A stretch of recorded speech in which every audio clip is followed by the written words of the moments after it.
Welcome to edit your soul with Jesus ویگ۔ آج اپنے ہدایت و رہنمائی کے لیے دیکھیں گے زکریا کی کتاب اور اس کا 8واں باب۔ پھر رب الافواج کا کلام مجھ پر نازل ہوا کہ رب الافواج یوں فرماتا ہے کہ مجھے صہیون کے لیے بڑی غیرت ہے، بلکہ میں غیرت سے سخت غضبناک ہوا۔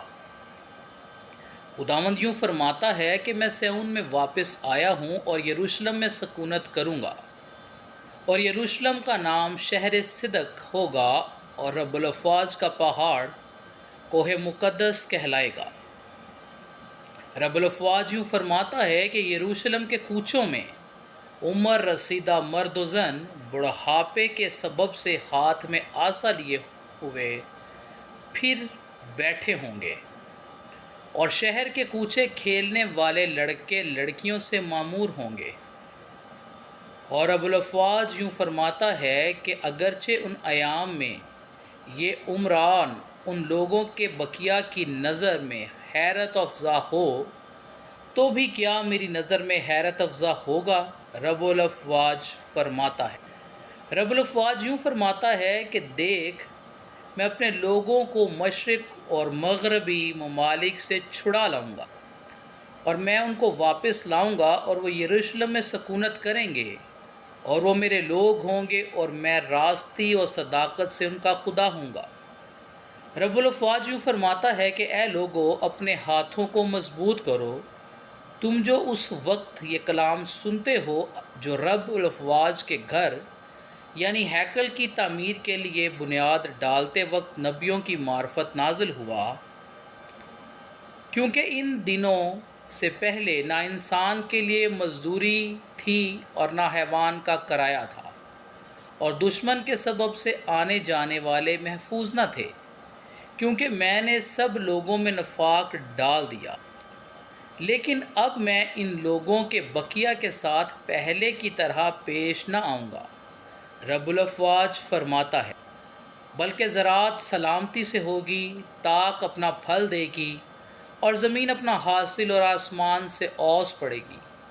اور میں ان لوگوں کے بقیہ کو ان سب برکتوں کا وارث بناؤں گا۔ اے بنی یہودا اور اے بنی اسرائیل، جس طرح تم دوسری قوموں میں لعنت تھے، اسی طرح میں تم کو چھڑاؤں گا، اور تم برکت ہوگے، خراساں نہ ہو، بلکہ تمہارے ہاتھ مضبوط ہوں۔ کیونکہ رب الافواج یوں فرماتا ہے کہ جس طرح میں نے قصد کیا تھا کہ تم پر آفت لاؤں جب تمہارے باپ دادا نے مجھے غضبناک کیا، اور میں اپنے ارادہ سے باز نہ رہا، رب الافواج فرماتا ہے، اسی طرح میں نے اب ارادہ کیا ہے کہ یروشلم اور یہودا کے گھرانے سے نیکی کروں، پس تم ہراساں نہ ہو۔ پر لازم ہے کہ تم ان باتوں پر عمل کرو، تم سب اپنے پڑوسیوں سے سچ بولو، اور اپنے پھاٹکوں میں راستی سے عدالت کرو، تاکہ سلامتی ہو، اور تم میں سے کوئی اپنے بھائی کے خلاف دل میں برا منصوبہ نہ باندھے، اور جھوٹی قسم کو عزیز نہ رکھے، کیونکہ میں ان سب باتوں سے نفرت رکھتا ہوں، خداوند فرماتا ہے۔ پھر رب الافواج کا کلام مجھ پر نازل ہوا کہ رب الافواج یوں فرماتا ہے کہ چوتھے اور پانچویں اور ساتویں اور 10ویں مہینے کا روزہ بنی یہودا کے لیے خوشی اور خرمی کا دن اور شادمانی کی عید ہوگا، اس لیے تم سچائی اور سلامتی کو عزیز۔ رب الافواج فرماتا ہے کہ پھر قومیں اور بڑے بڑے شہروں کے باشندے آئیں گے، اور ایک شہر کے باشندے دوسرے شہر میں جا کر کہیں گے، چلو ہم جلد خداوند سے درخواست کریں اور رب الافواج کے طالب ہوں، میں بھی چلتا ہوں۔ بہت سی امتیں اور زبردست قومیں رب الافواج کی طالب ہوں گی، اور خداوند سے درخواست کرنے کو یروشلم میں آئیں گی۔